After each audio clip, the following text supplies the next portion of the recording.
अस्सलाम वालेकुम व्यूअर्स, मैं हुमा सुल्तान। आज मेरे किचन में बनी है बहुत ही मज़ेदार सी आलू की तरकारी। ये देखें कितनी अच्छी लग रही है ये। आलू की सब्ज़ी भी कह सकते हैं इसको। तो चलें बनाना स्टार्ट करते हैं। बिस्मिल्लाहिर्रहमानिर्रहीम। क्वार्टर कप ऑयल डालूँगी पैन में, क्वार्टर टी स्पून मेथी दाना,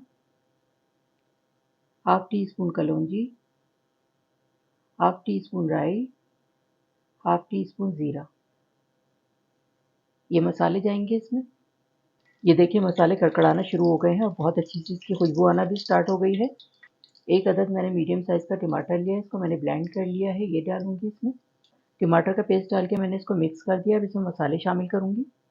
1 टीस्पून नमक, 1 टीस्पून कुटी हुई लाल मिर्च, क्वार्टर टीस्पून हल्दी पाउडर, 1 टीस्पून कुटी हुई सौंफ और 1 टीस्पून कुटा हुआ धनिया। ये मसाले जाएँगे इसमें। मसाले की मैंने 3 से 4 मिनट भुनाई कर ली है लो मीडियम फ्लेम पे। ये देखें कितना अच्छा सा इसका मसाला तैयार हो गया है।